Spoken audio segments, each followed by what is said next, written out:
Hello everyone.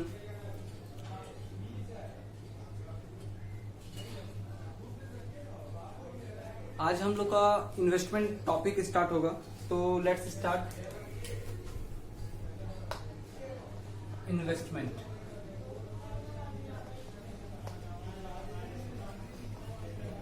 अभी investment क्या होता है, तो लिखा है it is a process that increase the stock of capital.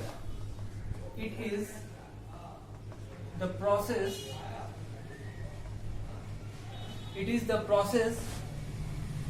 that increase the stock of capital। ठीक है, तो एक ऐसा प्रोसेस जिससे कि स्टॉक ऑफ कैपिटल में इंक्रीज आ जाए। ठीक है, स्टॉक ऑफ कैपिटल में इंक्रीज आए। इस स्टॉक ऑफ कैपिटल में इंक्रीज होना मतलब क्या होता है, मान के चलिए कि आपका कोई फैक्ट्री है, उस फैक्ट्री में आपने पहले 5 मशीन लगाए थे, इस करंट ईयर में आपने 3 मशीन और ऐड किया। दैट मीन्स कि जो कैपिटल है आपके फैक्ट्री में, वो कैपिटल में 3 मशीन का इंक्रीमेंट हुआ है, राइट। तो ये जो 3 मशीन आपके फैक्ट्री में बढ़े हैं, that is the part of investment. ठीक है, तो देखिए इन्वेस्टमेंट को हम लोग और क्या नाम से जानते हैं। Investment is also called capital formation. लिखते हैं ऑल्सो कॉल्ड कैपिटल फॉर्मेशन। हम लोगों ने एक्सपेंडिचर मेथड में देखा था कि investment is also called capital formation, और वहां और एक चीज देखा था, एक फिक्स्ड इन्वेस्टमेंट होता है और एक इन्वेंट्री इन्वेस्टमेंट होता है। तो इन्वेस्टमेंट को 2 पार्ट में डिवाइड करते हैं। इन्वेस्टमेंट को 2 पार्ट में डिवाइड करते हैं। एक में लिखते हैं fixed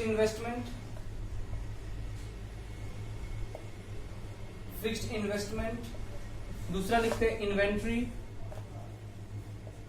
investment.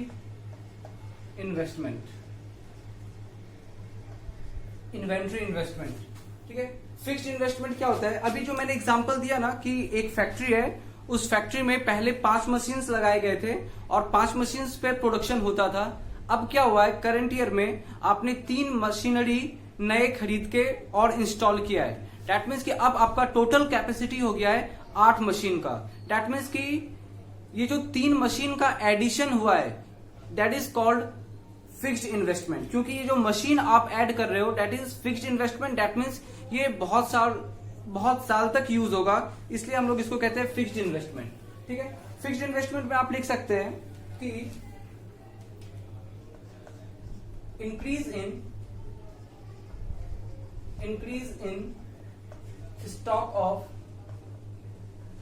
in stock of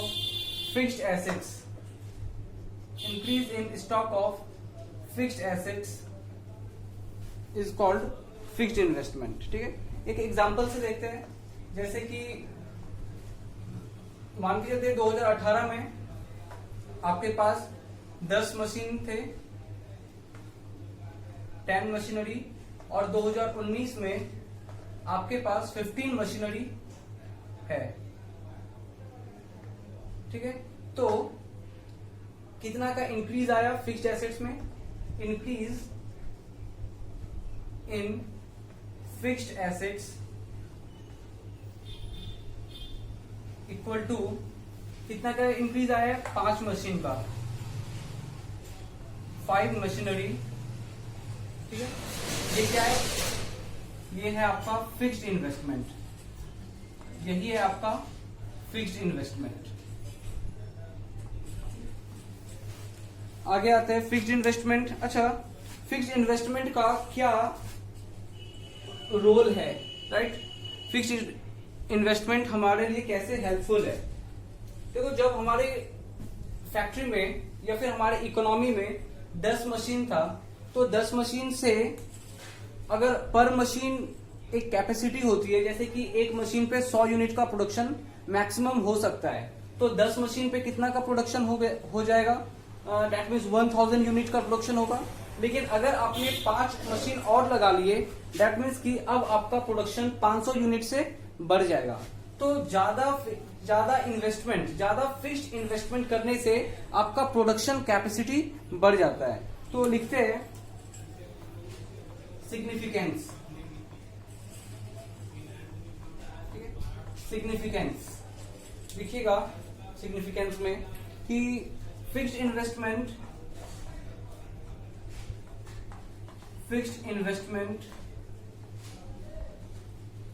leads to increase in production capacity, increase in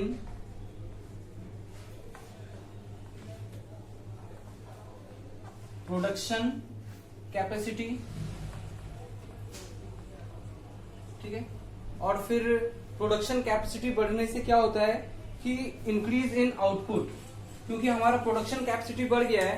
पहले हमारे पास 10 मशीन था, अब हमारे पास 15 मशीन हुआ। कैसे हुआ? हमने फिक्स्ड इन्वेस्टमेंट किया। दैट मीन्स फिक्स्ड इन्वेस्टमेंट करने से प्रोडक्शन कैपेसिटी बढ़ गया है, राइट। पहले हम 1000 यूनिट का प्रोडक्शन कर सकते थे 10 मशीन से, अब हम 1500 यूनिट का प्रोडक्शन कर सकते हैं with the help of 15 machinery. Next is, तो इससे क्या होगा हमारा इंक्रीज इन आउटपुट, ठीक है। इंक्रीज इन आउटपुट, हमारा आउटपुट बढ़ जाएगा। और आउटपुट बढ़ने से क्या होगा? आउटपुट बढ़ने से दैट मीन्स कि हमारे कंट्री में प्रोडक्शन ज्यादा हो रहा है, आउटपुट ज्यादा बना रहे हैं, तो दैट मीन्स कि इनकम भी ज्यादा क्रिएट होगा। तो कह सकते हैं कि जीडीपी ग्रोथ राइजेस, हमारे इकोनॉमी में जीडीपी ग्रोथ ज्यादा होगा। तो ये है significance of fixed investment. Clear है? तो इन्वेस्टमेंट का मतलब क्या होता है? इन्वेस्टमेंट का मतलब होता है आपके कंट्री में कैपिटल स्टॉक में कितना का चेंज आया, या फिर कैपिटल स्टॉक में कितना का इंक्रीज आया, ठीक है। कैपिटल स्टॉक का मतलब क्या होता है? दैट मीन्स कैपिटल स्टॉक का मतलब है कि ऐसा गुड्स जिसको आप प्रोडक्शन के लिए यूज करते हो, ठीक है। Also called capital formation.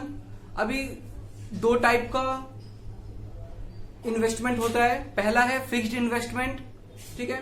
Fixed investment का मतलब होता है कि increase in stock of fixed assets, कि फिक्स्ड एसेट्स में कितना का इंक्रीज आया है। जैसे कि 2018 में 10 मशीन थे, 2019 में 15 मशीन है, तो 10 से 15 हो गया। दैट मीन्स कि हमारा मशीन ज्यादा हो गया है और उसके कारण से हमारा प्रोडक्शन करने का कैपेसिटी बढ़ गया है। तो नीचे सिग्निफिकेंस में लिखा है हमने, fixed investment leads to increase in production capacity. अभी प्रोडक्शन कैपेसिटी ज्यादा होगा तो उससे हमारा आउटपुट, दैट मीन्स प्रोडक्शन ज्यादा होगा, हम लोग ज्यादा आउटपुट तैयार कर पाएंगे, और ज्यादा आउटपुट हमारे कंट्री में बनेगा तो उसके कारण से जीडीपी ग्रोथ ज्यादा होगा, राइट। दैट मीन्स कि हमारे कंट्री में नेशनल इनकम ज्यादा क्रिएट होगा। अब आते हैं इन्वेंट्री इन्वेस्टमेंट में, ठीक है। तो इन्वेंट्री इन्वेस्टमेंट में लिखिएगा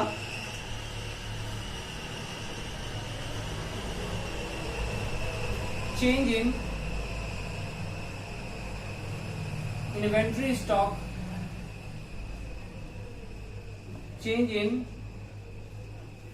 inventory stock of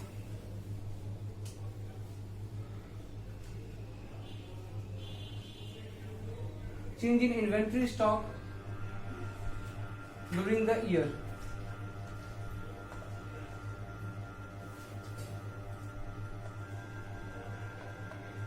inventory stock में कितना का चेंज आया है, that is called inventory investment. Inventory investment को भी हम लोगों ने डिस्कस किया था इन एक्सपेंडिचर मेथड, कि इन्वेंट्री का मतलब क्या होता है कि जो भी स्टॉक ऑफ रॉ मटेरियल्स हो सकता है, स्टॉक ऑफ फिनिश्ड गुड्स हो सकता है, stock of semi finished goods, या फिर वर्क इन प्रोग्रेस, जिसका काम आधा ही हुआ है अभी, तो उनको हम लोग इन्वेंट्री कहते हैं, ठीक है।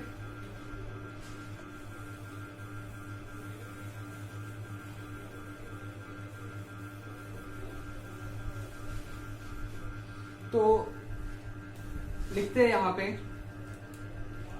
इन्वेंट्री इन्वेंट्री इंक्लूड्स, इन्वेंट्री में क्या क्या आ जाता है? Inventory includes stock of finished goods, stock of finished goods,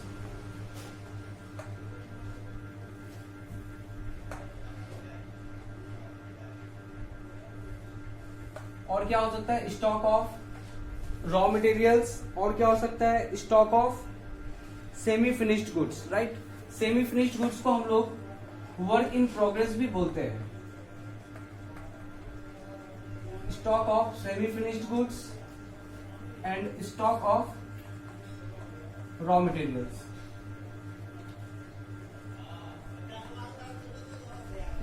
that is for inventory investment. तो स्टॉक ऑफ फिनिश्ड गुड्स की अगर बात करें तो फिनिश्ड गुड्स में किस चीज का स्टॉक हो सकता है? मान के चलिए कि कोई क्लॉथ मैन्युफैक्चरिंग कंपनी है और उनका फिनिश्ड गुड्स क्या होगा? दैट मीन्स की क्लॉथ्स, जितना भी उन्होंने कपड़ों का प्रोडक्शन किया है that is finished goods. Stock of raw materials क्या होगा? कपड़ों को बनाने के लिए क्या चाहिए? कॉटन चाहिए, तो कॉटन का कितना स्टॉक उनके पास पड़ा हुआ है? That is stock of raw materials. और स्टॉक ऑफ फिनिश्ड गुड्स क्या होगा? दैट मीन्स कि ऐसा होता है कि हम लोग दैट मीन्स क्लॉथ को बनाने के लिए पहले कॉटन को थ्रेड में कन्वर्ट करते हैं, फिर थ्रेड को से वीविंग का काम करते हैं, फिर वीविंग से उस पे हम लोग वीविंग करने के बाद हम लोग उसमें क्या कहते हैं उसको? डाइंग, बिल्कुल कलर करने का काम करते हैं। दैट मीन्स कि डाइंग का प्रोसेस चलता है। तो हो सकता है कि अभी आपका गुड्स वीविंग के प्रोसेस में होगा, दैट मीन्स कि उस पे आधा काम हुआ है और भी काम होना बाकी है। फिनिश्ड गुड्स बनने में अभी और कुछ प्रोसेस होना बाकी है, तो उसको हम लोग कहेंगे स्टॉक ऑफ फिनिश्ड गुड्स। ठीक है। कैसे पता चलेगा इन्वेंट्री इन्वेस्टमेंट? तो इसका फॉर्मूला आप लोगों को पता है इन्वेंट्री इन्वेस्टमेंट का। लिखिएगा inventory investment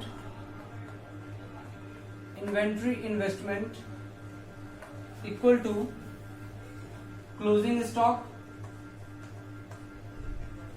minus opening stock. ठीक है, closing stock minus opening stock, right. Let's say कि हम लोगों के पास साल के शुरुआत में हमारे पास 5000 यूनिट्स थे स्टॉक के। ठीक है, 5000 यूनिट का स्टॉक था और अभी साल के एंड में हमारे पास गोडाउन में 7000 यूनिट पड़ा हुआ है। तो कितना यूनिट एक्स्ट्रा है, राइट। स्टार्टिंग में कितना था? 5000 यूनिट, अभी एंड में कितना है? 7000 यूनिट। दैट मीन्स हमने 2000 यूनिट का एक्स्ट्रा प्रोडक्शन किया है, तो that is inventory investment, right. अभी इसका भी कुछ ना कुछ सिग्निफिकेंस है, तो लिखते हैं significance.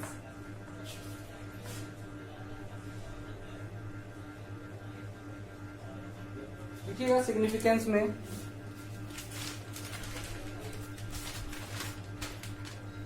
it ensures uninterrupted supply, it ensures uninterrupted supply of raw materials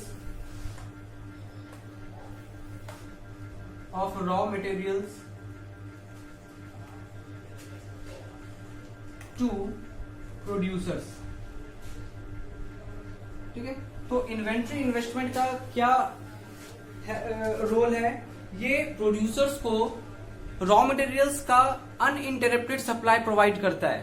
that means कि कभी भी सप्लाई का प्रॉब्लम नहीं होने देता है, क्योंकि अगर रॉ मटेरियल्स का सप्लाई कंटिन्यूअसली किसी भी फैक्ट्री में नहीं मिलेगा तो प्रोडक्शन नहीं हो पाएगा। तो जरूरी है कि किसी भी इकोनॉमी में या फिर किसी भी इंडस्ट्री में अगर प्रोडक्शन को कंटिन्यू रखना है तो रॉ मटेरियल्स का सप्लाई कंटिन्यू होना चाहिए, तभी प्रोडक्शन कंटिन्यू रहेगा।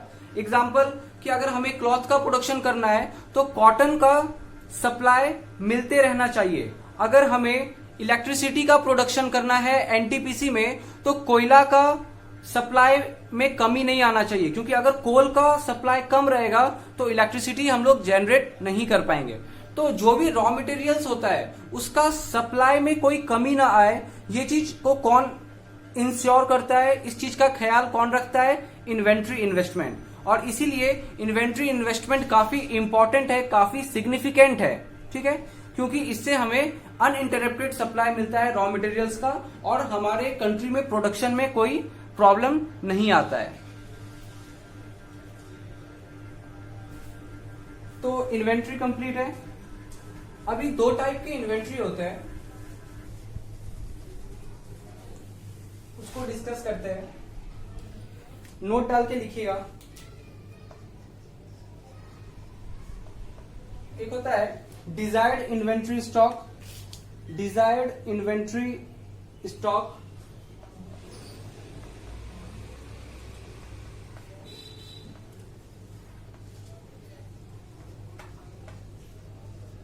और एक होता है undesired inventory stock.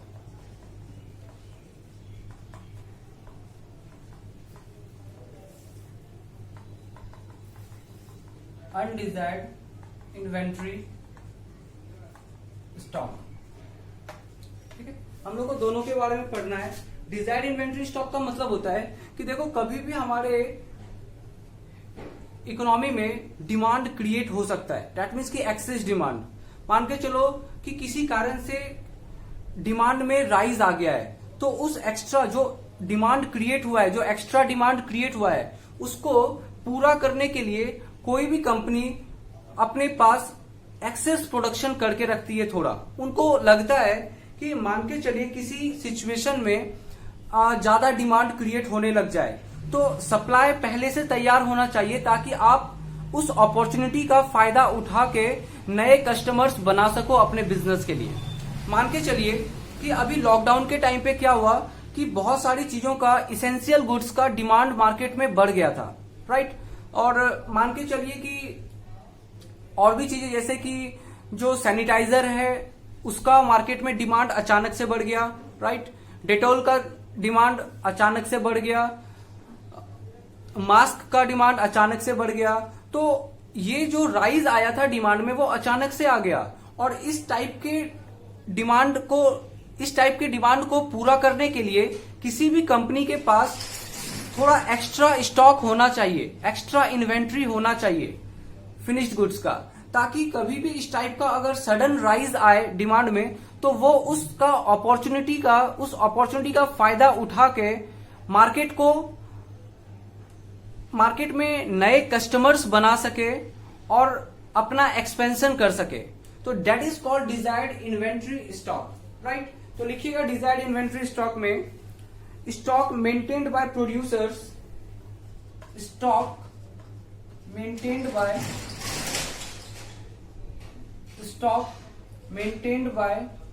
Producers to meet the future demand,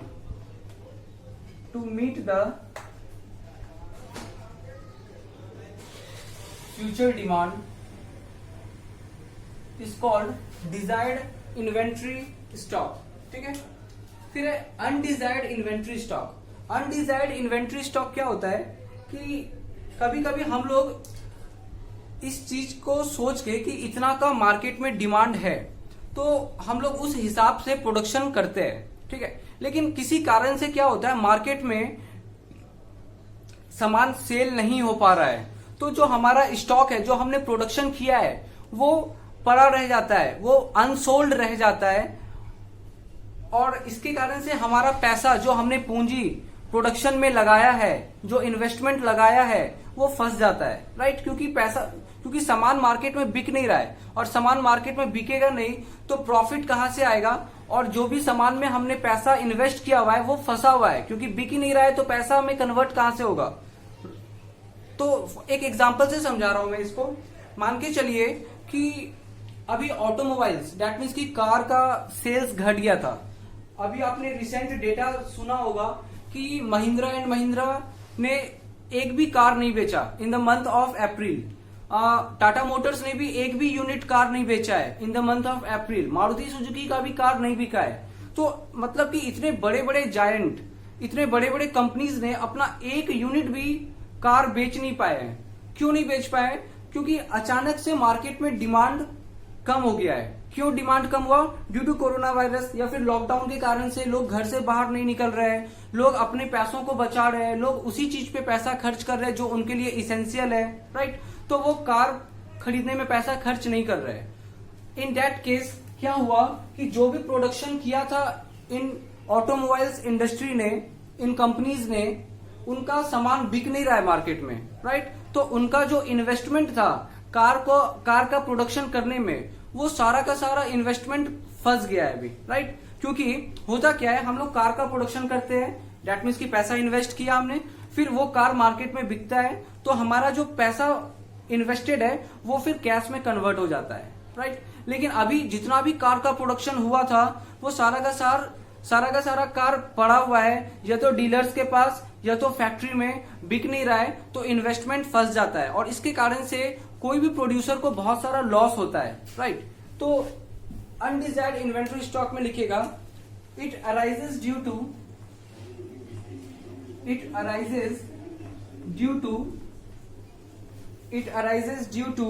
lack of demand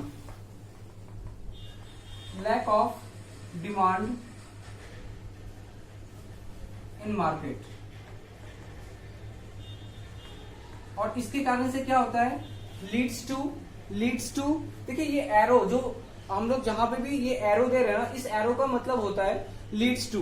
तो it arises due to lack of demand in market, और इसके कारण से क्या होता है? लीड्स टू लॉसेस, और इसके कारण से लॉस होते हैं कंपनीज को।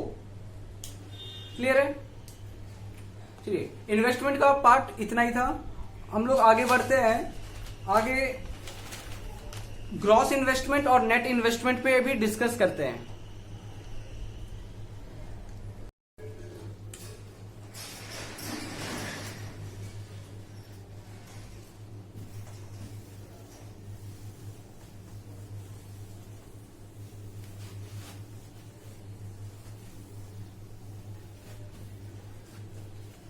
स्टार्ट करते हैं ग्रॉस इन्वेस्टमेंट से।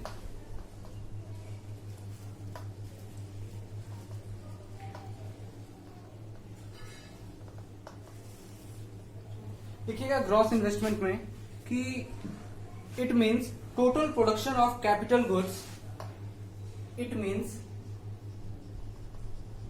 Total production of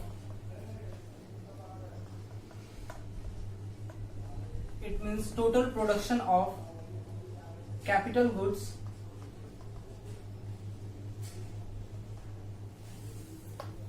during the year.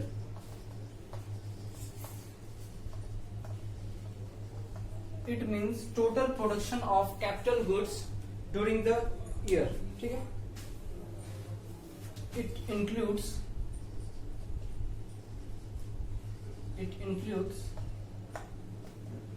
पहला, देखिए आपके इकोनॉमी में कैपिटल गुड्स का टोटल प्रोडक्शन कितना हुआ है, कैपिटल गुड्स का टोटल प्रोडक्शन कितना हुआ है, that is called gross investment. Clear है? Gross investment. अभी इस टोटल प्रोडक्शन में क्या क्या चीज आ जाएगा? तो दो चीजें आ जाती है। पहला कि capital goods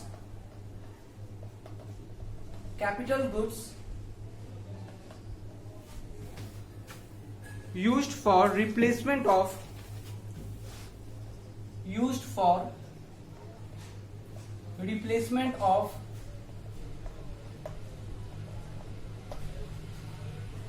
existing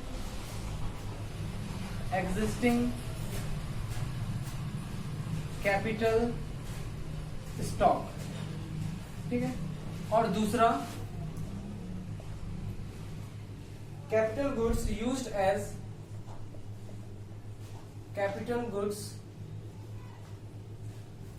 as net addition, capital goods used as net addition to existing capital to existing capital stock. अभी इसका मतलब क्या है वो समझते हैं। ग्रॉस इन्वेस्टमेंट का मतलब है कि आपके इकोनॉमी में टोटल प्रोडक्शन कितना हो रहा है। ठीक है, आपके इकोनॉमी में टोटल प्रोडक्शन कितना हो रहा है, किस चीज का, कैपिटल गुड्स का टोटल प्रोडक्शन। अभी इसमें दो चीज आ सकता है, क्या क्या आ सकता है, capital goods used for replacement of existing capital stock, और दूसरा है capital goods used as net addition to. एक एग्जांपल से समझते हैं कि ये ग्रॉस इन्वेस्टमेंट क्या होता है, नेट इन्वेस्टमेंट क्या होता है, डेप्रिसिएशन क्या होता है। ये तीनों कॉन्सेप्ट हम लोग को एक एग्जांपल से समझ में आ जाएगा। तो ध्यान से देखिएगा इस एग्जांपल को। मान के चलिए कि आपका एक बिजनेस है और ये बिजनेस है मैन्युफैक्चरिंग का। ठीक है, और ऑब्वियसली मैन्युफैक्चरिंग का काम करने के लिए आपको मशीन का जरूरत है। तो पहला साल आपने बिजनेस स्टार्ट किया और आपने एक मशीन खरीदा। ठीक है, फिर ईयर 2, फिर दूसरा साल आया और दूसरे साल आपने क्या किया ना, अपना बिजनेस को थोड़ा एक्सपेंड किया है। पहले आप एक मशीन से प्रोडक्शन करते थे, फिर धीरे धीरे आपका मार्केट में प्रोडक्ट का डिमांड बढ़ता जा रहा है, तो आपने क्या किया, अपने बिजनेस को एक्सपेंड किया और 2 मशीन और लगा लिया, 2 मशीन और लगा लिया। दैट मीन्स कि अब इस साल आपका टोटल प्रोडक्शन कैपेसिटी कितना हो गया है, 3।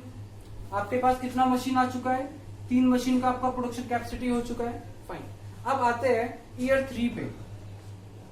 ईयर 3 पे अब इस साल क्या हुआ, आपका प्रोडक्ट मार्केट में और ज्यादा फेमस हो चुका है, और ज्यादा डिमांड क्रिएट हो रहा है, आप अपने बिजनेस को और एक्सपेंड कर रहे हो, और उसके लिए आपने क्या किया, और 2 मशीन इंस्टॉल किया। और इसके कारण से क्या हुआ, पहले आपके पास कितना मशीन था, 1, फिर दूसरे साल में आपने ऐड किया 2 मशीन, फिर तीसरे साल में आपने 2 मशीन और ऐड किया। इसका मतलब आपके पास टोटल कितना मशीन हो गया है, आपके पास टोटल 5 मशीन हो गया है। ठीक है, फिर आप आते हैं ईयर 4 पे। इसी तरीके से ईयर 4 में क्या हुआ, आपने 3 मशीन और खरीद लिया। अभी मार्केट काफी एक्सपेंड हो चुका है, काफी डिमांड क्रिएट हो चुका है, और आपको प्रोडक्शन कैपेसिटी बढ़ाना पड़ेगा मार्केट के डिमांड को पूरा करने के लिए, प्रोडक्ट के डिमांड को पूरा करने के लिए आपने 3 मशीन और लगा लिया। अभी आपका प्रोडक्शन कितने से बढ़ गया है, 1 + 2, फिर से 2 मशीन लगाया, फिर से आपने 3 मशीन लगाया। दैट मीन्स कि आपका 3, 4, 5, 6, 7, 8, चलिए ठीक है 8, ऐसा ही होता है।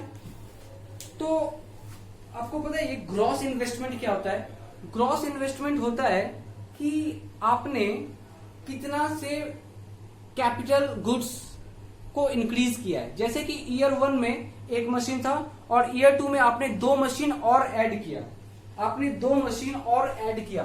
तो ये 2 मशीन क्या है आपका, ये आपका ग्रॉस इन्वेस्टमेंट है। ठीक है, ये आपका 2 मशीन जो आपने ऐड किया, ये है ग्रॉस इन्वेस्टमेंट। फिर ईयर 3 पे आते हैं, इस साल भी आपने क्या किया, 2 मशीन और ऐड किया, राइट। तो ये भी आपका क्या है, ग्रॉस इन्वेस्टमेंट, ग्रॉस इन्वेस्टमेंट। फिर ईयर 4 में आपने 3 मशीन ऐड किया, तो आपका कैपिटल गुड्स कितना से बढ़ गया, 3 मशीन से बढ़ गया, ये भी आपका ग्रॉस इन्वेस्टमेंट। ठीक है, अच्छा मान के चलिए ना कि आपको पता है कि ये जो मशीन होते हैं इनका अपना एक लाइफ होता है, राइट। और मान के चलिए कि एक मशीन 3 साल तक चलता है, तो लाइफ क्या है मशीन का, देखते हैं। मशीन का लाइफ है 3 इयर्स। ठीक है, मान के चलिए कि दैट मीन्स साल के शुरुआत में अगर आपने एक मशीन खरीदा है, तो ये साल करंट ईयर 1 साल हो गया, ये दूसरा साल हो गया है, और ये तीसरा साल हो गया है। तो 3 साल तक ये मशीन चलेगा। ठीक है, उस हिसाब से अगर देखा जाए तो ईयर 3 में आपने कितना मशीन खरीदा था, 2 मशीन खरीदा था, तो आपका प्रोडक्शन कैपेसिटी बढ़ गया होगा 2 मशीन से, कैपेसिटी बढ़ा दिया आपने 2 मशीन एक्स्ट्रा लगा के। लेकिन इसमें से ये वाला जो मशीन है, ये तो डेप्रिसिएट हो गया होगा, ये तो इस साल डेप्रिसिएट हो गया। ठीक है, बात समझ में आ रहा है, क्योंकि मशीन का लाइफ क्या है, 3 साल। तो आपने जो ईयर 1 में मशीन लगाया था, वो ईयर 3 के एंड में टोटल डेप्रिसिएट हो गया होगा। तो आपका प्रोडक्शन कैपेसिटी क्या अब 5 मशीन का है? जी नहीं, आपने 5 मशीन कैसे जोड़ा था? एक मशीन ये, फिर 2 मशीन आपने ऐड किया, फिर 2 मशीन आपने ऐड किया, तो at the end of 3 year आपके पास कितना यूनिट्स है मशीन का? 5 यूनिट है। लेकिन ये जो पुराना वाला यूनिट है, ये जो पुराना वाला एक यूनिट है, वो तो डेप्रिसिएट कर गया, -1 डेप्रिसिएट कर गया। इसका मतलब आपके पास कितना मशीन है अब? आपके पास अब 4 मशीन है। आपके पास अब 4 मशीन है। और पिछली बार आपके पास कितना मशीन था? 3 मशीन था। तो 3 से अब आप 4 मशीन पे आ गए हो। इसका मतलब करंट ईयर में आपने 2 मशीन जो खरीदा है, दैट इज ग्रॉस इन्वेस्टमेंट। लेकिन आपका इस 2 मशीन में से एक मशीन तो पुराना वाला जो मशीन डेप्रिसिएट कर रहा है उसको रिप्लेस करने के लिए यूज हो गया। This is the key point. इसको बहुत अच्छे से समझिए कि आपने करंट ईयर में 2 मशीन खरीदा है, ठीक है, लेकिन इस 2 मशीन में से आप ये नहीं कह सकते हो कि ये दोनों मशीन आपके फैक्ट्री का प्रोडक्शन कैपेसिटी को बढ़ा रहा है। हमें ये समझना पड़ेगा कि इस 2 मशीन में से एक मशीन तो रिप्लेस करने के काम आ गया। क्यों? क्योंकि पुराना वाला जो एक मशीन था वो तीसरे साल क्या हो गया है? डेप्रिसिएट हो गया कंप्लीटली। तो अब आपके पास एक मशीन ही नेट इंक्रीज हुआ है। मैं इस पॉइंट को थोड़ा और क्लियर करने के लिए क्या कर रहा हूं कि इसी को देखते हैं कि पहला साल आपके पास एक मशीन है, दूसरा साल आपके पास 3 मशीन हो गया है। क्यों? क्योंकि आपने 2 मशीन और खरीदा। तीसरे साल आपने 2 मशीन और खरीदा तो आपके पास 5 मशीन हो गया है, ठीक है। अभी ये जो आपने 2 मशीन खरीदा है तीसरे साल, वो आपका क्या कहलाएगा? वो आपका कहलाएगा ग्रॉस इन्वेस्टमेंट, ठीक है। दूसरा बात कि ये जो पिछले साल आपका 3 मशीन था टोटल और करंट ईयर में आपके पास 5 मशीन है, तो क्या सच में आपके पास टोटल 5 मशीन अब है? At the end of 3rd year क्या आपके पास 5 मशीन है? देखेंगे तो हमें पता चलेगा कि नहीं। एक्चुअली ये जो पहला मशीन हमने खरीदा था ईयर 1 में, वो तीसरे साल के एंड में डेप्रिसिएट हो गया है, तो एक मशीन हटा दीजिए। और अगर एक मशीन हम लोग हटा देते हैं तो बचता कितना है? 4 मशीन बचता है। पिछले साल आपके पास था 3 मशीन, इस साल आपके पास है 4 मशीन। जबकि पिछले साल के मुकाबले आपने 2 मशीन नया खरीदा है, तो आपके पास 3 + 2 5 मशीन होने चाहिए। लेकिन एक पुराना वाला मशीन डेप्रिसिएट कर गया है, जिसके कारण से अब भी आपके पास 4 मशीन है। तो पहले था 3 मशीन, अब है 4 मशीन। इसका मतलब नेट इन्वेस्टमेंट कितना रहा आपका? इसका मतलब नेट इन्वेस्टमेंट कितना रहा आपका? नेट इन्वेस्टमेंट इज 1 मशीन, ठीक है। ग्रॉस इन्वेस्टमेंट कितना रहा? 2 मशीन। नेट इन्वेस्टमेंट कितना रहा? 1 मशीन। क्यों? क्योंकि एक मशीन डेप्रिसिएट कर गया। कौन वाला मशीन डेप्रिसिएट किया है? पिछले साल वाला, जो सबसे पहला साल वाला जो मशीन था वो 3 साल में डेप्रिसिएट करता है, तो तीसरे साल के एंड में वो मशीन डेप्रिसिएट कर गया है। अभी देखिएगा यहाँ पे हमने लिखा है इट इंक्लूड्स। ग्रॉस इन्वेस्टमेंट में क्या क्या आ जाता है? Capital goods used for replacement of existing capital. अच्छा देखते हैं, तो capital goods used for replacement यहाँ पे है क्या? 3rd ईयर में कैपिटल गुड्स आपने यूज किया है क्या रिप्लेसमेंट के लिए? हाँ, 2 मशीन हमने खरीदा था, जिसमें से एक मशीन यूज हो रहा है पुराने मशीन को रिप्लेस करने के लिए, और एक मशीन क्या कर रहा है? नेट इंक्रीज ला रहा है। क्योंकि 2 मशीन आपने खरीदा है, जिसमें से एक मशीन तो पुराने वाले मशीन को रिप्लेस कर रहा है, वो हट गया और उसके बदले एक मशीन आ गया, ठीक है। लेकिन नेट इंक्रीज कितना का आया? सिर्फ एक मशीन का। पहले 3 था, अब 4 हो गया है, तो नेट इंक्रीज 1 का आया, ठीक है। तो capital goods used for replacement of existing capital stock, इसको हम लोग क्या कहते हैं? डेप्रिसिएशन। इसी को हम लोग डेप्रिसिएशन बोलते हैं। और capital goods used as net addition. Net addition कितना का आया? नेट एडिशन कितने का आया?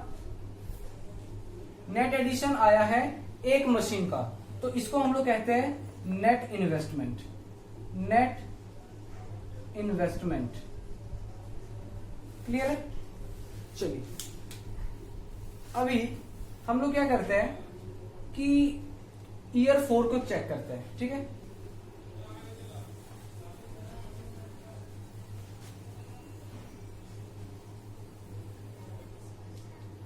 ईयर 4 को चेक करते हैं। ईयर 3 में आपके पास टोटल मशीन कितने हैं?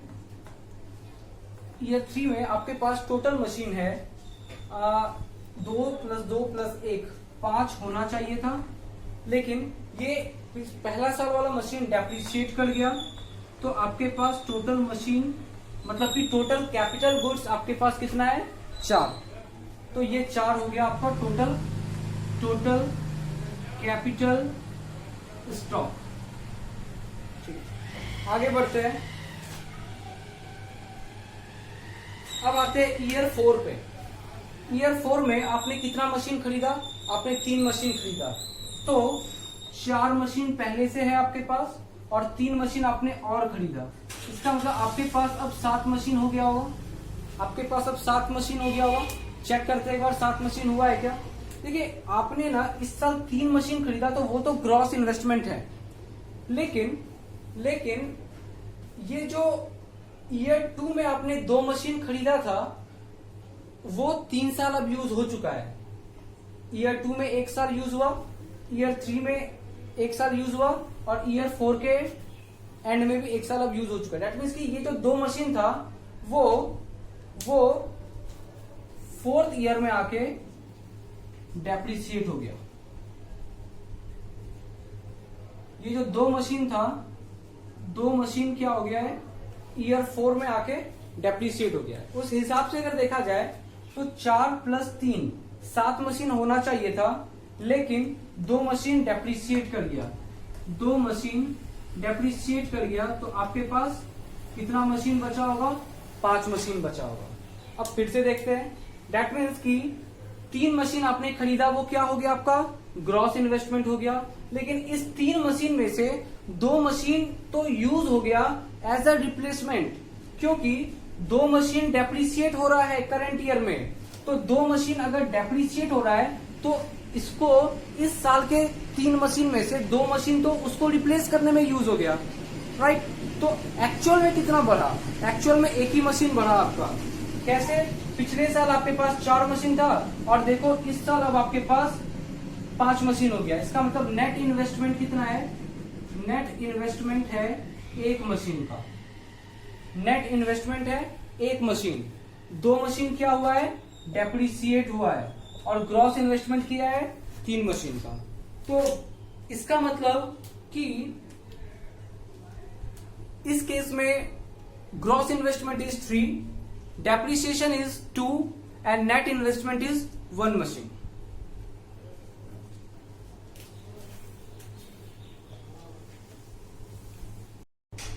तो आप लोग को अब ये समझ में आ रहा है कि इकोनॉमिक्स में डेप्रिसिएशन का मतलब थोड़ा अलग है, राइट?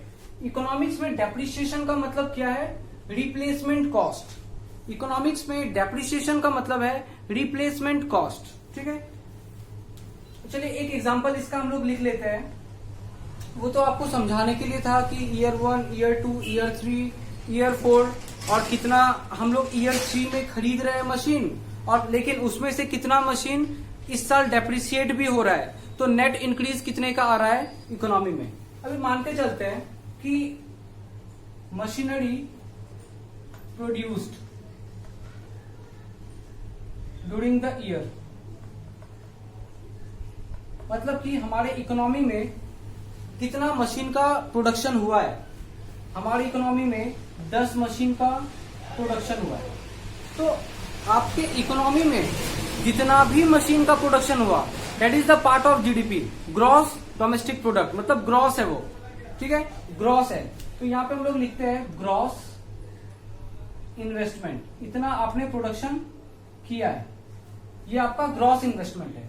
लेकिन पहले के कुछ मशीन जो बहुत पहले आपने बनाया था, वो हो सकता है कि करंट ईयर में अब काम के लायक नहीं बचा, वो डेप्रिसिएशन का जो ईयर्स था वो कंप्लीट कर लिया है और अब वो डेप्रिसिएट हो गया है कंप्लीटली। अब वो किसी काम के लायक नहीं है। तो ऐसा भी हो सकता है, दैट मीन्स की रिप्लेसमेंट कॉस्ट कहते हैं उसको, या फिर डेप्रिसिएशन। कितने मशीन करंट ईयर में जो आपने पहले बनाया था वो डेप्रिसिएट हो गया, वो हो गया है 3 मशीन, राइट। तो 3 मशीन तो डेप्रिशिएट हो गया। आपने बनाया इस साल 10 मशीन, तो आपका ग्रॉस डोमेस्टिक प्रोडक्ट कितना हुआ, प्रोडक्शन कितना हुआ, 10 मशीन का। लेकिन करंट ईयर में पहले के कुछ मशीन जो आपने बनाए थे वो अब डेप्रिशिएट हो चुके हैं, काम के लायक नहीं है, राइट। तो हमारा टोटल प्रोडक्शन है 10, लेकिन 3 यूनिट 10 में से 3 यूनिट यूज हो जाता है पुराने मशीन्स जो खराब हो चुके हैं, डेप्रिशिएट हो चुके हैं, उनको रिप्लेस करने में, राइट। इसका मतलब नेट इंक्रीज कितना का आ रहा है, नेट इंक्रीज इन इन्वेस्टमेंट कितना का हो रहा है, तो नेट इंक्रीज इन इन्वेस्टमेंट हो रहा है 7 मशीन का, 7 मशीन का, ठीक। देखो अगर ग्रॉस इन्वेस्टमेंट और नेट इन्वेस्टमेंट में क्या है, देखो अगर मान के चलो हम लोगों ने ग्रॉस इन्वेस्टमेंट किया, मैं एग्जांपल दे रहा हूं, हमने ग्रॉस इन्वेस्टमेंट किया 3 मशीन का, ठीक है। हमारा प्रोडक्शन है 3 मशीन बस, और हमारा depreciation that means replacement cost भी है 3 मशीन का ही, राइट। मतलब कि इस साल पुराने 3 मशीन डेप्रिसिएट होने वाले हैं। तो मैंने इस साल प्रोडक्शन किया मशीन का, कितना प्रोडक्शन किया, 3 मशीन का। तो पूरा का पूरा मशीन तो पुराने प्रोडक्शन कैपेसिटी को रिप्लेस करने में लग गया। 3 मशीन बनाया है करंट ईयर में, लेकिन 3 मशीन करंट ईयर में डेप्रिसिएट भी तो हो रहा है। तो क्या आपका प्रोडक्शन कैपेसिटी बढ़ा? कुछ नहीं बढ़ा। हाँ, डेप्रिसिएशन या फिर रिप्लेसमेंट कॉस्ट किस चीज में हेल्प करता है, तो हेल्प करता है, help in maintaining production capacity,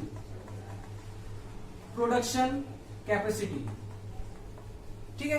तो इसके कारण से आपका प्रोडक्शन कैपेसिटी मेंटेन रहेगा, क्योंकि मान के चलिए अगर आप ग्रॉस इन्वेस्टमेंट 3 मशीन का नहीं करते तो क्या होता, करंट ईयर में 3 मशीन डेप्रिसिएट कर जाता। अगर आपके पास टोटल 200 मशीन है, टोटल अगर आपके पास 200 मशीन है और उसमें से करंट ईयर में 3 मशीन डेप्रिसिएट कर जाएगा, तो अब आपका मशीन कितना बच गया, अब आपके पास 197 मशीन बच गया। इसका मतलब पहले आपके पास प्रोडक्शन कैपेसिटी था 200 मशीन, अब आपके पास प्रोडक्शन कैपेसिटी हो गया 197 मशीन, आपका प्रोडक्शन कैपेसिटी घट गया। लेकिन अगर आपने करंट ईयर में 3 मशीन का प्रोडक्शन किया है और 3 मशीन डेप्रिसिएट भी कर रहा है, तो देखिए अब आपका क्या हुआ ना कि 3 मशीन डेप्रिसिएट किया है तो -3 हुआ, लेकिन 3 मशीन आपने प्रोड्यूस भी तो किया है तो +3 भी हुआ। तो अल्टीमेटली टोटल प्रोडक्शन मशीन कितना हो गया, 200 मशीन। तो क्या हुआ, प्रोडक्शन कैपेसिटी क्या रहा, मेंटेन में रहा। पहले भी 200 मशीन था, अभी भी 2 मशीन है, तो प्रोडक्शन कैपेसिटी को हमने क्या कर दिया, मेंटेन किया। कैसे मेंटेन किया, by producing exactly that number of machinery which is to be depreciated in current year। जितना करंट ईयर में मशीन डेप्रिसिएट होने वाला है उतना ही नंबर में हमने करंट ईयर में प्रोडक्शन किया है, तो दोनों आपस में कॉम्पनसेट हो जाएंगे। मतलब 3 मशीन डेप्रिसिएट हो रहा है तो 3 मशीन हमने प्रोड्यूस भी कर दिया, तो इससे क्या हुआ, टोटल प्रोडक्शन कैपेसिटी हमारा घटेगा नहीं। लेकिन अगर आप चाहते हो कि आपके इकोनॉमी में प्रोडक्शन ज्यादा हो, तो उसके लिए आपको जितना डेप्रिसिएट हो रहा है, जितना मशीन डेप्रिसिएट हो रहा है, उससे ज्यादा का प्रोडक्शन करना चाहिए, उससे ज्यादा का प्रोडक्शन करना चाहिए। अगर आपने 10 मशीन का प्रोडक्शन किया और कंट्री में डेप्रिसिएट हो रहा है 3 मशीन, तो 7 मशीन फिर भी आपका नेट इंक्रीज रहा। मतलब कि अगर देखा जाए तो आपका डेप्रिसिएट कितना हुआ, 3 मशीन, तो 3 से घट गया। लेकिन आपने प्रोडक्शन किया है 10 मशीन का, मतलब 10 से बढ़ गया, तो आपका प्रोडक्शन कितना हो गया, कितना मशीन है आपके पास, 207। अभी पहले कितना था, 200 मशीन, अब कितना हो गया, 207। तो आपका प्रोडक्शन कैपेसिटी बढ़ेगा। तो अभी आपको दो बातें समझ में आई, ग्रॉस इन्वेस्टमेंट और नेट इन्वेस्टमेंट। तो आपको क्या लगता है, हमें अपने कंट्री में प्रोडक्शन कैपेसिटी कितना बढ़ रहा है, अगर ये जानना है तो ग्रॉस इन्वेस्टमेंट चेक कीजिएगा या नेट इन्वेस्टमेंट चेक कीजिएगा। देखिए ग्रॉस इन्वेस्टमेंट में डेप्रिसिएशन वाला पार्ट को कंसीडर नहीं किया गया है, राइट। उसमें वो चीज माइनस अभी तक हुआ नहीं है। हो सकता है कि आपने जितना भी प्रोडक्शन किया है वो सारा का सारा यूज हो जाएगा डेप्रिसिएशन को कॉम्पनसेट करने में, रिप्लेसमेंट कॉस्ट में। तो क्या आपके कंट्री में प्रोडक्शन इंक्रीज करेगा? नहीं करेगा, कैपेसिटी नहीं बढ़ेगा। अगर आपको देखना है कि आपकी कंट्री का प्रोडक्शन कैपेसिटी बढ़ रहा है या नहीं बढ़ रहा है, तो आपको चेक करना चाहिए नेट इन्वेस्टमेंट। तो ध्यान रहे कि नेट इन्वेस्टमेंट ये ज्यादा इंपॉर्टेंट है अगर आपको अपने कंट्री का जीडीपी ग्रोथ को चेक करना है तो। क्लियर है? होपफुली ये पूरा का पूरा कहानी आपको समझ में आ रहा होगा। क्या है ग्रॉस इन्वेस्टमेंट, क्या है डेप्रिसिएशन, क्या है नेट इन्वेस्टमेंट, ग्रॉस इन्वेस्टमेंट देखना चाहिए या नेट इन्वेस्टमेंट देखना चाहिए, राइट। और डेप्रिसिएशन क्या करता है, तो डेप्रिसिएशन क्या है, अभी इकोनॉमिक्स में डेप्रिसिएशन और अकाउंट्स में डेप्रिसिएशन बहुत अलग है। यहां पे डेप्रिसिएशन का मतलब क्या है, रिप्लेसमेंट कॉस्ट। क्लियर है? हालांकि बात वही है कि डेप्रिसिएशन क्यों हो रहा है, क्योंकि 3 साल तक ही लाइफ है उस मशीन का और वो धीरे धीरे अपना वैल्यू उसका घट रहा है। Decrease in value of fixed assets कितने साल में डिक्रीज हो रहा है? 3 साल में। तो 3 साल में पुराने वाले मशीन क्या हो गए, डेप्रिसिएट हो गए, और नए वाले मशीन हमने कितने बनाए हैं, तो 10 बनाए। तो पुराने वाले तो 3 खत्म हो गए, तो नेट इंक्रीज कितना का आया, 7 का आया। तो ये 7 हमारा नेट इन्वेस्टमेंट हो गया। ठीक है,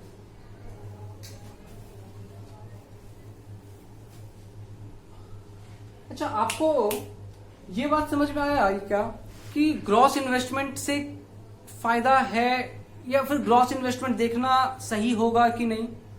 ये ग्रॉस इन्वेस्टमेंट में एक बार फिर से इस बात को रिपीट कर रहा हूं कि ग्रॉस इन्वेस्टमेंट से कुछ पता नहीं चल रहा है। ग्रॉस इन्वेस्टमेंट अगर मैं बोलूं कि मेरा ग्रॉस इन्वेस्टमेंट है 3 मशीन, तो डेप्रिसिएशन भी तो 3 मशीन का है, तो प्रोडक्शन कैपेसिटी नहीं बढ़ेगा, 0, नेट इन्वेस्टमेंट 0 हो जाएगा, प्रोडक्शन कैपेसिटी नहीं बढ़ा। तो प्रोडक्शन कैपेसिटी को, अगर देश का प्रोडक्शन कैपेसिटी बढ़ाना है तो नेट इन्वेस्टमेंट होना चाहिए, उससे ग्रोथ होगा। ठीक है, ग्रॉस इन्वेस्टमेंट से ग्रोथ का आइडिया नहीं मिलता है, ग्रोथ का आइडिया हमें नेट इन्वेस्टमेंट से ही मिल पाएगा। चलिए मैं इस पूरे पार्ट को हटाता हूं और आगे बढ़ते हैं हम लोग।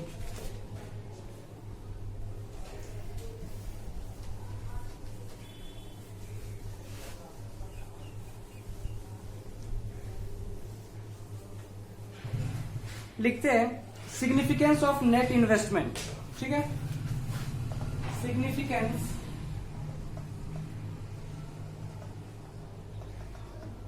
Of net investment. Net investment का क्या सिग्निफिकेंस है, तो लिखिएगा पहला, it enhance production capacity, it enhance production capacity. ठीक है, आगे, और अगर प्रोडक्शन कैपेसिटी ज्यादा होगा आपकी कंट्री में तो एम्प्लॉयमेंट ज्यादा मिलेगा। It enhance production capacity and generate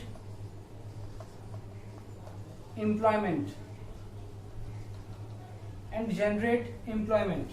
मान के चलिए कि आपके कंट्री में 10 मशीन है और हर मशीन को चलाने के लिए 2 लेबर का जरूरत पड़ता है। तो इन दैट केस अगर कंट्री में 10 मशीन है तो रिक्वायरमेंट कितना होगा लेबर का, 20 लेबर का रिक्वायरमेंट होगा।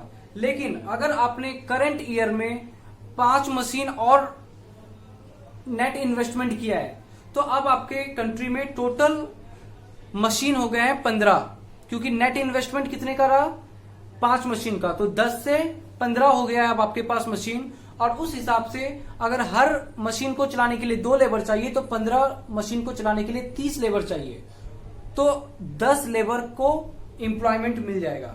इसका मतलब अगर कंट्री में नेट इन्वेस्टमेंट होगा तो प्रोडक्शन कैपेसिटी बढ़ेगा, ज्यादा प्रोडक्शन होगा और ज्यादा से ज्यादा लोगों को रोजगार मिलेगा, क्योंकि ज्यादा मशीन है तो ज्यादा मशीन को चलाने के लिए ज्यादा लेबर चाहिए, तो एम्प्लॉयमेंट भी जनरेट होगा। दूसरा बात लिखिएगा, it increase availability of capital. It increase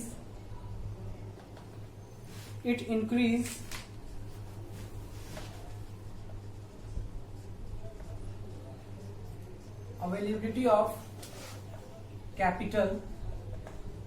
यहां पे कैपिटल का मतलब है मशीन से, ध्यान रखिएगा, per unit of labour, per unit of labour, leading to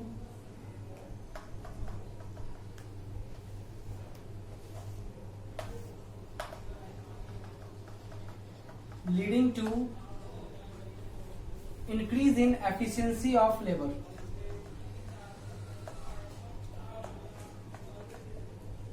Leading to increase in efficiency of labor। इस वाले पॉइंट से जो अभी आपने लिखा है, लास्ट टाइम क्वेश्चन आ चुका है, इंपॉर्टेंट है ये, ठीक है। इसका मतलब क्या हुआ मैं वो समझा रहा हूं। लिखा है it increase availability of capital पर यूनिट ऑफ लेबर। मतलब कि मान के चलिए कि आपके पास लेबर लिमिटेड होंगे, ठीक है। मान के चलिए आपके पास 30 लेबर है, ठीक है। आपके पास 30 लेबर है और आपके पास मशीन है 15, या फिर आपके पास 10 मशीन है, ठीक है। तो इन दैट केस अगर 10 मशीन में 30 लेबर यूज हो रहा है, इसका मतलब एक मशीन में 3 लेबर यूज हो रहे हैं, राइट। ध्यान से समझिएगा कि एफिशिएंसी ऑफ लेबर कैसे बढ़ता है। अगर 10 मशीन है आपके पास और आपके पास लेबर है 30, ठीक है, इसका मतलब पर मशीन 3 लेबर है। यहाँ पे कैपिटल का मतलब क्या है? कैपिटल का मतलब है मशीन से। तो it increase availability of machine पर यूनिट ऑफ लेबर। अब मान के चलिए आपके पास 15 मशीन हो चुका है, और लेबर कितना है आपके पास? 30 लेबर ही है अभी भी। तो आप क्या करोगे? एक मशीन पे 2 लेबर दे दोगे, है कि नहीं? क्योंकि लेबर आपके पास 30 है, तो आप क्या करोगे? 15 मशीन को चलाने के लिए 30 लेबर है, तो पर मशीन 2 लेबर प्रोवाइड करोगे। देखो पहले क्या था ना, एक मशीन पे 3 लेबर काम कर रहे थे, राइट। और अब क्या हो रहा है? एक मशीन पे 2 लेबर काम कर रहे हैं। तो क्या आपको नहीं लगता है कि ये जो लेबर है ये पहले से ज्यादा एफिशिएंट हो गए हैं, ये ज्यादा काम करने लग गए हैं, इनका प्रोडक्टिविटी बढ़ गया है। पहले 3 लेबर लग जाते थे मशीन पे, अब सिर्फ 2 लेबर एक मशीन को मैनेज कर रहे हैं। इसका मतलब अब ये लेबर ज्यादा काबिल हो गए हैं, ये ज्यादा काम करने लग गए हैं, ज्यादा एफिशिएंट हो गए हैं। तो ध्यान रखिएगा कि जब भी हमारे कंट्री में नेट इन्वेस्टमेंट होता है तो उससे प्रोडक्शन कैपेसिटी तो बढ़ता ही है, एम्प्लॉयमेंट जनरेट होने के भी चांसेस है और होते भी हैं, लेकिन साथ ही साथ हमारा जो लेबर फोर्स है अब वो ज्यादा एफिशिएंट हो गया है, राइट। क्योंकि मशीन्स बहुत है, लेबर कम हो जाते हैं, तो हर लेबर को दिया जाता है मशीन पे। दैट मीन्स कि पर मशीन पे जो लेबर चाहिए वो कम हो जाते हैं, तो लेबर की रिस्पॉन्सिबिलिटी और एफिशिएंसी बढ़ जाती है काम करने की। तो अब ये लेबर ज्यादा एफिशिएंट हो गए हैं, ठीक है। आगे बढ़ते हैं। ये काफी इंपॉर्टेंट है, सिग्निफिकेंस ऑफ नेट इन्वेस्टमेंट। और प्लीज जो भी थ्योरी पार्ट आपको पढ़ाया जा रहा है ये रटने के लिए नहीं है। जिस हिसाब से पढ़ा रहा हूं, हर चीज को समझा रहा हूं, तो समझ के पढ़िएगा। कहीं पे भी डाउट हो बैक कीजिए, वापस से मेरी बातों को सुनिए। फिर भी कोई प्रॉब्लम आता है कॉल करके जरूर क्लियर कीजिए कि यहाँ पे इस चीज का मतलब क्या है, राइट। क्योंकि बोर्ड्स में क्वेश्चन का पैटर्न बिल्कुल चेंज हो चुका है। आप कितना भी इधर पढ़ लो, उधर के जो क्वेश्चंस होंगे वो बिल्कुल प्रैक्टिकल होंगे, बिल्कुल एप्लीकेशन बेस्ड होंगे, और आप परेशान हो जाओगे क्वेश्चन देख के, राइट। जैसे आप लोग के साथ क्लास 11th में हो गया है। क्लास 11th में आप लोग इकोनॉमिक्स के क्वेश्चन में देखे थे कि कितना अजीब सा क्वेश्चन था, जबकि इतना कुछ हमने पढ़ा था। तो इस बार भी ऐसा ही होगा, और बोर्ड्स में इस बार ऐसा हो चुका है ऑलरेडी। तो प्लीज अच्छे से कॉन्सेप्ट को डील कीजिए। आगे बढ़ते हम लोग डेप्रिसिएशन के कॉन्सेप्ट पे आते हैं।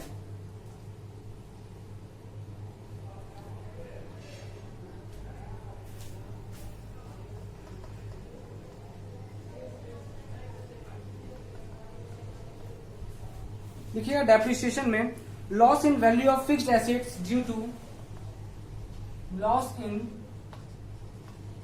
Value of fixed assets, loss in value of fixed assets due to, पहला किस किस कारण से फिक्स्ड एसेट्स का वैल्यू कम होगा तो हम लोग बोलेंगे कि डेप्रिसिएशन हुआ है। 3 कारण है। पहला नॉर्मल वियर एंड टियर,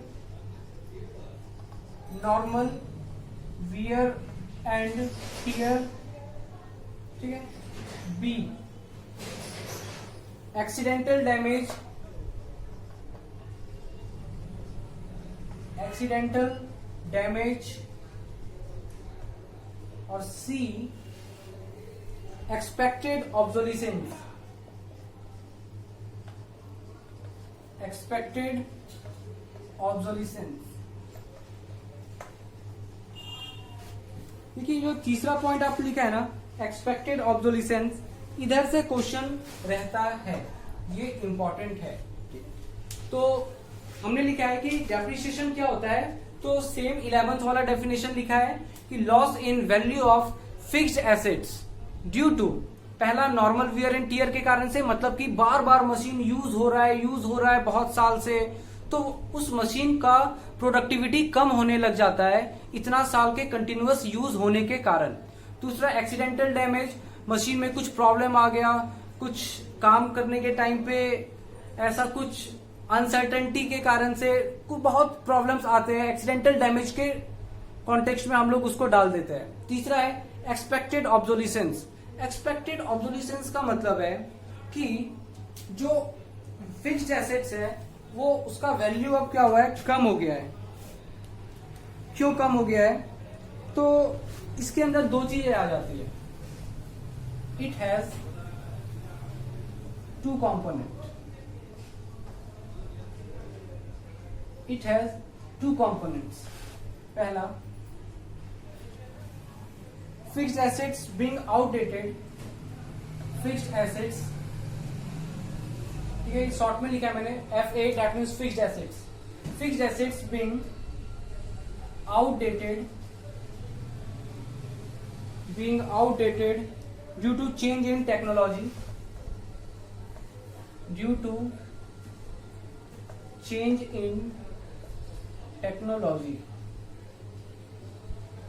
आपने ऑलरेडी इस चीज को पढ़ा है कि टेक्नोलॉजी में चेंज आने की वजह से मशीन्स डेप्रिसिएट कर जाते हैं, ठीक है।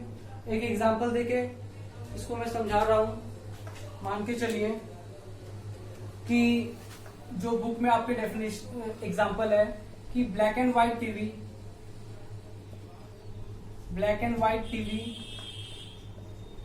Is replaced by, black and white TV is replaced by colour TV, ठीक है। मार्केट में क्या आ गया है, कलर टीवी, और उसके कारण से जो black and white TV production करते थे, जो भी कंपनीज पहले ब्लैक एंड व्हाइट टीवी का प्रोडक्शन करते थे, उनका बिजनेस खत्म हो गया है, ठीक है। तो इसको हम लोग कहते हैं कि डेप्रिसिएट हो गया, मतलब उनका बिजनेस के जो भी फिक्स्ड एसेट्स थे जिनसे वो पहले ब्लैक एंड व्हाइट टीवी का प्रोडक्शन करते थे, अब उनका कोई यूज नहीं है। क्यों? क्योंकि मार्केट में नए टीवी आ चुके हैं, कलर टीवी आ चुके हैं, और उनको प्रोडक्शन करने के लिए नए मशीन्स चाहिए, नए इक्विपमेंट्स चाहिए। तो डेट मीन्स पुराने इक्विपमेंट्स वाले डेप्रिसिएट हो गए। तो इसको कहते हैं हम लोग कि आउटडेटेड हो जाना कोई भी टेक्नोलॉजी, और उसके कारण से एक्सपेक्टेड ऑब्सोलिसेंस आता है।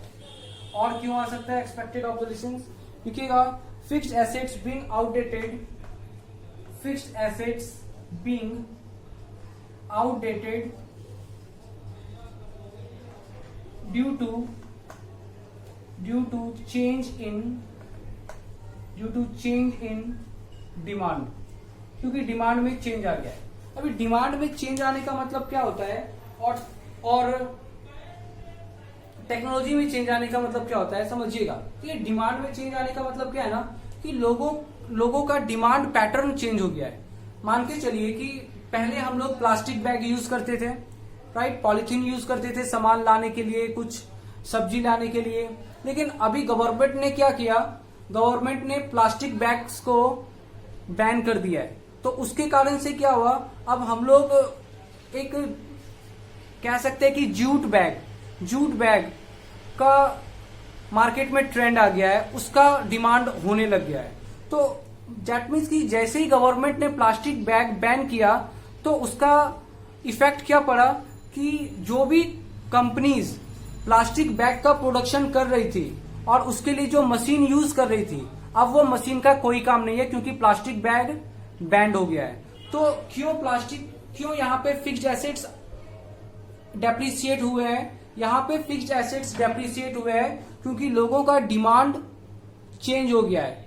क्यों चेंज हुआ है, क्योंकि गवर्नमेंट के रूल एंड रेगुलेशन के कारण से लोगों ने, पब्लिक ने अपना डिमांड चेंज कर दिया है, वो अब प्लास्टिक बैग को यूज नहीं कर रहे हैं। क्लियर है? इसके कारण से उस कंपनी का जो भी फिक्स्ड एसेट्स था अब वो डेप्रिसिएट हो गया है क्योंकि मार्केट में डिमांड नहीं है।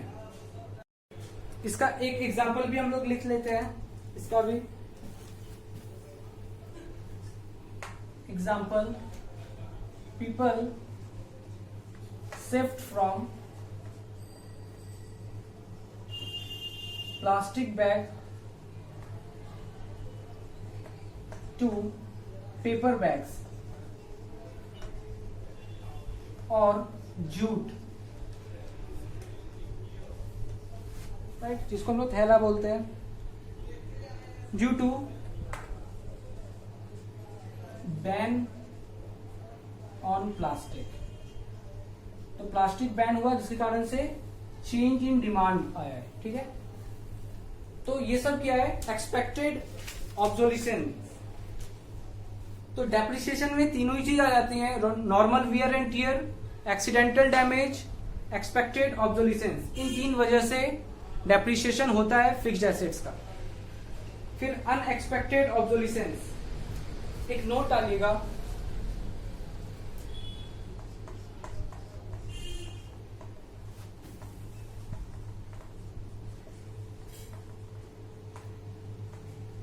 अनएक्सपेक्टेड ऑब्सोल्यूशन। देखिए, अनएक्सपेक्टेड ऑब्सोल्यूशन का मतलब है कि यहां पे भी क्या होता है ना कि इसके कारण से भी फिक्स्ड एसेट्स का वैल्यू गिर जाता है, राइट, लेकिन हम उसको डेप्रिसिएशन नहीं बोल सकते हैं। जैसे कि एक एग्जांपल, नेचुरल कैलामिटीज के कारण से क्या हुआ कि अर्थक्वेक आया, कहीं पे कोई फैक्ट्री है, अर्थक्वेक के कारण से उनका पूरा का पूरा रूफ गिर गया है, पूरा का पूरा मशीन टूट फूट गया है, तो क्या बोलेंगे, क्या वो डेप्रिसिएट हो गया है? जी नहीं, उसको हम लोग बोलेंगे अनएक्सपेक्टेड ऑब्सोल्यूशंस। उसको हम लोग ये नहीं बोल सकते कि वो डेप्रिसिएट कर गया। अगर मशीन टूट गया अर्थक्वेक में के कारण से, बिल्डिंग के गिरने के कारण से जो लॉस हो रहा है अर्थक्वेक के कारण, उसको हम लोग डेप्रिसिएशन नहीं बोल सकते हैं, राइट। उसको हम लोग क्या बोलेंगे कि वो अनएक्सपेक्टेड ऑब्सोल्यूशंस है and that is called capital loss. तो और एक पॉइंट यहाँ पे कि एक्सपेक्टेड ऑब्सोल्यूशंस के कारण से क्या होता है, काउज डेप्रिसिएशन। एक्सपेक्टेड ऑब्सोल्यूशंस के कारण से क्या होता है, काउज डेप्रिसिएशन। ठीक है, अनएक्सपेक्टेड ऑब्सोल्यूशंस के कारण से क्या होता है, इट काउज कैपिटल लॉस। इसके कारण से कैपिटल लॉस होता है। ये काफी इंपॉर्टेंट पॉइंट है कि एक्सपेक्टेड ऑब्सोल्यूशंस के कारण से डेप्रिसिएशन होता है और अनएक्सपेक्टेड ऑब्सोल्यूशंस के कारण से कैपिटल लॉस होता है, राइट। और यहां पे लिखिएगा fall in value of fixed assets due to पहला नेचुरल कैलेमिटीज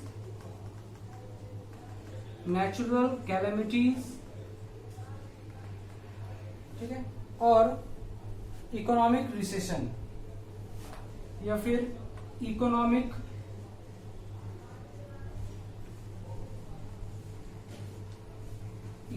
रिसेशन। ठीक है, मान के चलिए किसी फैक्ट्री का अपना एक बिल्डिंग है, ठीक है, और वो बिल्डिंग, आपको पता है बिल्डिंग क्या होता है, डेप्रिसिएट होता है। ठीक है, बिल्डिंग का भी अपना एक लाइफ होता है कि 10 साल 15 साल तक ये बिल्डिंग खड़ा रहेगा। अभी क्या हो रहा है कि वो डेप्रिसिएट हो रहा है, अगर एक्सपेक्टेड ऑब्जोल्यूशंस है तो, या फिर नॉर्मल वियर एंड टियर, ये सब के कारण से क्या हो रहा है, डेप्रिसिएट हो रहा है। लेकिन भूकंप आने के कारण से वो बिल्डिंग अगर गिर गया तो हम लोग ये नहीं बोलेंगे कि ये बिल्डिंग डेप्रिसिएट हो गया, हम लोग क्या बोलेंगे कि ये क्या हो गया है, कैपिटल लॉस हो गया हमारा। ठीक है, दूसरा बात इकोनॉमिक रिसेशन। तो इकोनॉमिक रिसेशन क्या होता है ना, इकोनॉमी में मंदी आ जाता है। मंदी क्यों आता है, डिमांड कम होता है। किसी भी चीज का मार्केट में जब डिमांड घटता है, बहुत ज्यादा घट जाता है, तो हम लोग कहते हैं कि मंदी आ रहा है। मान के चलिए कि रियल एस्टेट सेक्टर में मंदी आया था 2008 के टाइम पे, राइट। 2008 में क्या हुआ था, अमेरिका की बात बता रहा हूं कि अमेरिका में जितने भी रियल एस्टेट, दैट मीन्स कि जितने भी घर है, वो हर सारे के सारे घर बिकने के लिए तैयार थे, लेकिन लोग खरीद ही नहीं रहे थे। इतना बड़ा बूम आया था रियल एस्टेट में एक टाइम पे कि लोगों ने बहुत सारा घर खरीदा, लोन पे लोग घर खरीद रहे थे। और जब लोन का पैसा वापस करने का बात आया तो कोई लोन का पैसा वापस नहीं कर पा रहा था। जब लोन का पैसा वापस नहीं कर पा रहा था तो बैंक्स ने क्या किया, उन्होंने जो घर लिया था लोन पे, वो घर को उन लोगों ने सीज कर लिया। ठीक है, अभी बहुत सारे लोग थे जो लोन पे घर लिए थे और वो पेमेंट नहीं कर पा रहे थे बैंक्स को। तो इतने सारे घरों को सीज करने के बाद बैंक क्या करेगा, वो सारे के सारे घरों को सीज करने के बाद बैंक ने उनको मार्केट में बेचना स्टार्ट किया। इतना ज्यादा घर मार्केट में बिकने के लिए तैयार था कि कोई डिमांड करने वाला था ही नहीं। सारे के सारे घर बिक्री है लेकिन खरीदने वाला कोई नहीं है। ठीक है, तो उस टाइम पे क्या हुआ था कि रियल एस्टेट के दाम काफी घट गए थे। क्यों घट गए थे, क्योंकि वहां पे डिमांड नहीं था, डिमांड का प्रॉब्लम था। बहुत ज्यादा फॉल आ गया था डिमांड में, कोई घर खरीदना नहीं चाह रहा था। हर घर के आगे ऑन सेल का बोर्ड लगा हुआ था, हर घर बिकने को तैयार था, कोई खरीदने के लिए बायर्स नहीं मिल रहे थे और घर के दाम बहुत गिर गए थे। It is because of economic recession. ठीक है, क्योंकि वहां पे मंदी बहुत ज्यादा था और मंदी के टाइम पे कोई भी इंसान अपना पैसा खर्च नहीं करना चाहता है, बल्कि अपने पैसों को बचा के रखता है ताकि इसेंशियल गुड्स पे पैसे खर्च कर सके। और 2008 का जो मंदी था अमेरिका में, वो बहुत बड़े लेवल पे मंदी आया था और उस टाइम पे बहुत सारे एसेट्स का वैल्यू बहुत कम हो गया था, सस्ते दामों में एसेट्स मिल रहे थे। तो देखो ये होता है, जब भी मार्केट में रिसेशन आता है तो आपको चीजें सस्ती मिलने लग जाती है, तो उसको हम लोग ये नहीं बोलेंगे कि हमारा एसेट्स डेप्रिसिएट कर गया है। अभी आप देखना कि कोरोना वायरस के कारण से मार्केट में लॉकडाउन चल रहा है, लॉकडाउन के कारण से बहुत सारे लोग अनएम्प्लॉयड हो गए और वो कमाना, दैट मीन्स पैसा उनके हाथ में आ नहीं रहा है, सैलरी उनके हाथ में आ नहीं रहा है। अभी वो पैसा खर्च कैसे करेंगे, तो पैसा ही नहीं है तो खर्च कैसे करेंगे। दैट मीन्स कि हो सकता है मार्केट में क्या हो जाए, डिमांड कम हो जाए, लोग डिमांड कम करने लगेंगे और जब लोग मार्केट में डिमांड कम करने लगेंगे तो अगेन फैक्ट्री में प्रोडक्शन कम होगा। फैक्ट्री में प्रोडक्शन कम होगा तो लेबर्स का रिक्वायरमेंट कम है, तो अगेन यहाँ पे डिमांड कम होना स्टार्ट हो रहा है धीरे धीरे। और अगर मार्केट में डिमांड कम होता गया तो रिसेशन आएगा और रिसेशन के टाइम पे महंगा एसेट्स भी सस्ते दामों में मिलने लग जाता है। लेकिन जो भी वैल्यू का, दैट मीन्स कि जो भी फिक्स एसेट्स का वैल्यू कम हुआ है, हम लोग उसको डेप्रिसिएशन नहीं बोलेंगे, हम लोग उसको कैपिटल लॉस बोलते हैं। क्लियर है, तो दिस इज अनएक्सपेक्टेड ऑब्जोल्यूशंस। एग्जाम में काफी बार एक्सपेक्टेड ऑब्जोल्यूशंस और अनएक्सपेक्टेड ऑब्जोल्यूशंस का डिफरेंस आ चुका है, तो आप लोग के वीके ओडी वाले बुक में इसका डिफरेंस दिया हुआ है। बाकी चीजें क्या है वो आपको मैंने समझा दिया है। एक्सपेक्टेड ऑब्जोल्यूशंस में क्या आ जाता है, चेंज इन टेक्नोलॉजी के कारण और चेंज इन डिमांड के कारण। अनएक्सपेक्टेड ऑब्जोल्यूशंस क्या है, नेचुरल कैलेमिटीज और इकोनॉमिक रिसेशन के कारण। इसके कारण से क्या होता है, डेप्रिसिएशन। अनएक्सपेक्टेड ऑब्जोल्यूशंस के कारण से क्या होता है, कैपिटल लॉस। ठीक है, तो आज के लिए इतना ही रखते हैं। हमारा इन्वेस्टमेंट से रिलेटेड सारा का सारा टॉपिक कंप्लीट हो चुका है।